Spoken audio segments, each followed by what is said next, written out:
बिस्मिल्लाहिर्रहमानिर्रहीम। अस्सलामुअलैकुम।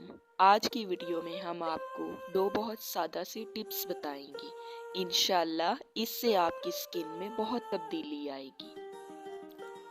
सबसे पहले हम आपको एक सादा सा फेस वॉश बनाने का तरीका बताएंगे। चलिए शुरू करते हैं।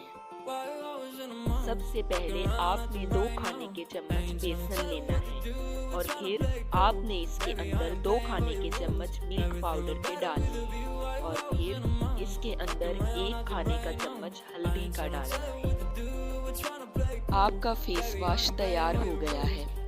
अब ये आपने दिन में 2 बार स्किन पर लगाकर अच्छी तरह मसाज करें। ये आपकी स्किन को क्लीन करेगा और इसके साथ वाइट भी करता है। फिर आपने सोने से पहले कोकोनट ऑयल की स्किन पर मसाज करें। फिर आपने किसी साफ कपड़े को नीम गर्म पानी में गीला करके साफ करें।